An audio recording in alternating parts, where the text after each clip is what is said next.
अमृता के साहस, उसकी कल्पना और उसकी जिज्ञासा की कहानी एक ऐसे पल से शुरू होती है जब वो बचपन की दहलीज पर थी। चारों ओर साधारण जीवन, गांव के खेत, हरियाली में खेले गए खेल और दादी की कहानियों की गूंज। लेकिन अमृता का मन कभी सीधा नहीं था। वो रहस्य और डरावनी कहानियों में डूबा रहता। वो सुनती थी कि किस तरह पुराने महलों में आत्माएं भटकती हैं, कैसे काली रातों में अजीब आवाजें आती हैं, कैसे कुछ जगहें रहस्य छुपाए हुए हैं। उसके लिए डर एक धुंधला पर्दा नहीं, बल्कि एक खुला दरवाजा था, जिसके उस पार शायद कोई गहरा सच, कोई भूली हुई कहानी, कोई अनजाना अनुभव छुपा है। अमृता को अपने मित्र रघु से एक भयावह किस्सा सुनने को मिला। गांव से कुछ मील दूर एक ऊंचे पहाड़ की चोटी पर एक पुराना महल, जिसे लोग भूखा पहाड़ कहते थे। वहाँ, कहते हैं, एक भूखी आत्मा भटकती रहती है। रघु की आंखों में डर था, पर उसकी आवाज में सनसनी। मैं कल रात दोस्तों के साथ वहाँ गया था। दूर से ही आवाजें आईं, जैसे खाओ दोस्तों, लेकिन जब हम करीब गए, सब चुप। कोई नजर नहीं आया, लेकिन कुछ ऐसा था जो हमें वहाँ से भागने पर मजबूर कर गया। अमृता के लिए यह आम किस्सा नहीं था। उसके भीतर सवाल उठे, आखिर यह आवाजें क्या थीं? कौन है वो आत्मा? वो क्यों भूखी है? क्या कोई पुरानी कहानी वहाँ छुपी है, जो अब सिर्फ डर और अफवाह बन गई है? अमृता ने ठान लिया कि वो खुद इस रहस्य को जानने जाएगी। उसने अपने भाई अजय और मित्र नेहा को साथ लिया। अजय 2 साल बड़ा, शांत और साहसी। नेहा लड़कियों में सबसे चतुर, जो हर डर को एक चुनौती मानती थी, न कि बाधा। तीनों ने योजना बनाई, सवेरे निकलेंगे, दिन में पहाड़ पर पहुंचेंगे और महल का रहस्य तलाशेंगे। सुबह की पहली किरण जब गांव की गलियों में उतरी, तीनों तैयार थे। अमृता ने अपने मन में कहा, अगर आत्मा है तो उसे समझना होगा, अगर डर है तो उसका सामना करना ही रास्ता है। उनकी यात्रा शुरू हुई। रास्ता आसान नहीं था। कभी घने जंगल में पत्तों की सरसराहट, कभी पत्थरों की ऊबड़ खाबड़ घाटियां और कभी बादलों में छुपी पहाड़ी चोटी। वे आगे बढ़ते गए, एक दूसरे का हौसला बढ़ाते, नए नए सवाल सोचते। दोपहर होते होते वे दर्रे तक पहुँचे, एक संकीर्ण मार्ग, जिसके दोनों ओर घने वृक्ष और ऊपर चट्टानों की छाया। वहाँ से पहाड़ की चोटी और महल सा दिखता संरचना साफ नजर आती थी। महल की दीवारें टूटी हुई थीं, खिड़कियां झूल रही थीं, बेलों ने दीवारों को ढक लिया था। 2 बड़े खंभे प्रवेश द्वार पर खड़े थे, उन पर अजीब आकृतियां उकेरी गई थीं, जो किसी पुराने समय की कहानी कहती थीं। नेहा ने देखा, एक दरवाजा खुला था। अजय ने टॉर्च निकाली, अमृता ने हिम्मत जुटाई और तीनों भीतर घुस गए। महल के भीतर अंधेरा था, दीवारों पर फटे चित्र, फर्श पर टूटे मोज़ेक, छत से झूलती लकड़ियां। एक बड़े हॉल में पहुँचे, दीवारों पर कुरूप आकृतियां, बीच में एक मेज, जिस पर एक पुराना पथ यानी हस्तलिखित पांडुलिपि रखी थी। अमृता ने पांडुलिपि खोली, अक्षर धुंधले थे, लेकिन संदेश स्पष्ट था, हूँ मैं भूखी आत्मा की पुकार, खाओ रक्त और जीवन। लेकिन सांस छोड़ जाने वालों की आत्माएं मेरी भूख को शांत करेगी। अजय का स्वर कांप गया। नेहा ने कहा, कुछ मांग रही है यह आत्मा, शायद कोई दर्द छुपा है। अमृता ने गहरी सांस ली, उसने ठान लिया कि आगे जाना ही होगा। उनके कदम आगे बढ़े तो महल में हवा थम गई, एक अजीब शांति छा गई। तभी अचानक धीमी फुसफुसाहट, खाओ, जैसे किसी ने कान में कहा।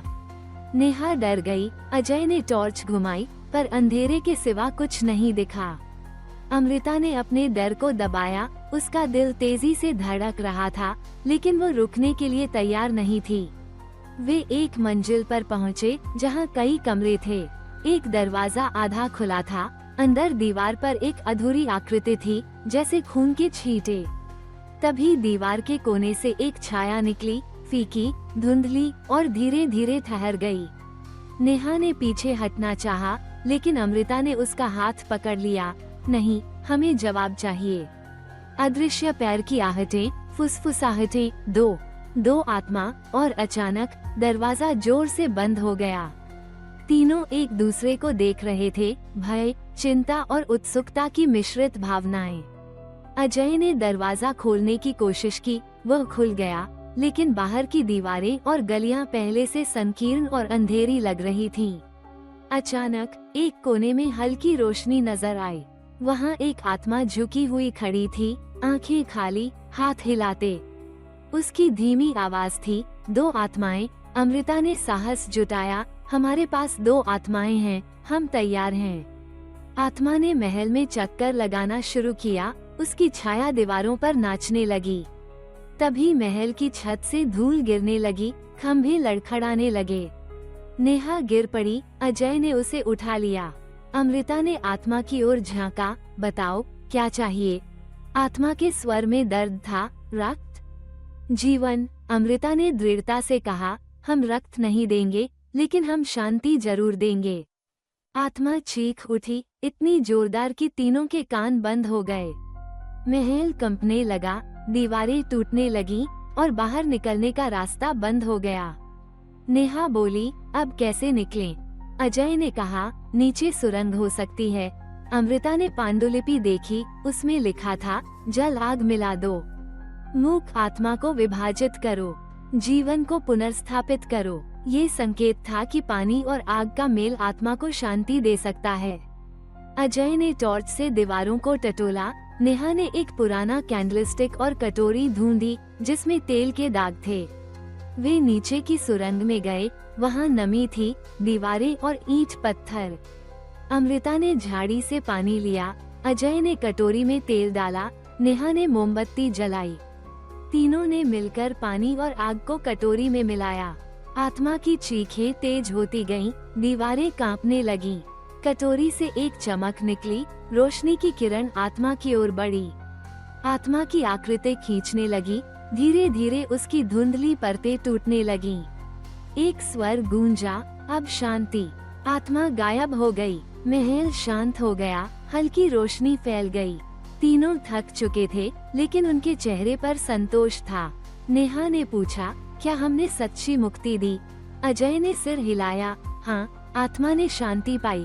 अमृता ने कहा, हमने डर को नहीं टाला, उसका सामना किया है। वे महल से बाहर निकले, सूरज की किरणें चारों ओर फैल रही थीं। बाहर 2 खंभों के बीच 2 हल्की आकृतियां खड़ी थीं, साए की तरह, लेकिन अब उनमें शांति थी। अमृता ने देखा, उनकी आंखों में कोई पीड़ा नहीं, सिर्फ शांति। वापसी का रास्ता आसान नहीं था, दीवारें टूटी थीं, मार्ग बदल गया था, लेकिन तीनों ने संयम से एक दूसरे का हाथ लिए जंगल पार किया। गांव पहुँचे तो लोग चौंक गए। अमृता, अजय और नेहा थके हुए थे, धूल से सने थे, लेकिन उनकी आंखों में आत्मविश्वास था। रघु ने पूछा, क्या तुम सचमुच वहां गई थी? अमृता ने मुस्कुराकर कहा, हाँ, और मैंने जाना कि डर कभी अंत नहीं होता, लेकिन उससे लड़ने का साहस हमें मुक्ति देता है। कुछ दिनों बाद अमृता ने महल के बारे में शोध किया। वह जानना चाहती थी कि वहाँ क्या हुआ था। उसने अपने अनुभवों, कागज और पांडुलिपि को संजोया। नेहा ने कहा, कभी डर लगे तो याद रखना, हमने उसका सामना किया। अजय ने कहा, डर हमें रोकने नहीं देता, वो हमें आगे बढ़ने का अवसर देता है। गांव के बच्चों को अमृता ने एक बात बताई, भूखी आत्मा की पुकार सुनना आसान है, लेकिन सबसे जरूरी है शांति देना, डर का सामना करना। तभी असली कहानी पूरी होती है। ये कहानी बताती है कि डर हमें रोकने के लिए नहीं, बल्कि हमें सच की ओर बढ़ाने के लिए है। अमृता, अजय और नेहा ने न सिर्फ आत्मा को शांति दी, बल्कि गांव में साहस और विश्वास की नई कहानी लिखी। उनके अनुभव ने सबको सिखाया कि आत्मा की पुकार में डर है, लेकिन उस डर के पार एक सच्चाई है जो खोजने पर ही मिलती है। भूखा पहाड़ अब सिर्फ डरावनी जगह नहीं, बल्कि एक साहस और समझदारी की मिसाल बन गया। अमृता, नेहा और अजय ने अपने डर को अवसर में बदल दिया और गांव के बच्चों को ये सिखाया कि हर रहस्य के पीछे एक कहानी होती है, जिसे जानना, समझना और उसका सामना करना ही असली जीत है। आखिरकार डर का सामना करने वाले ही असली नायक बनते हैं, और अमृता उन नायकों में से एक है, जिसने न सिर्फ आत्मा को शांति दी, बल्कि अपने गांव को भी निडर बना दिया। इस कहानी में छुपा है वो संदेश जो हर दिल तक पहुंचता है, डर को समझना, उसका सामना करना और दूसरों को भी हिम्मत देना। यही है अमृता की सच्ची विजय।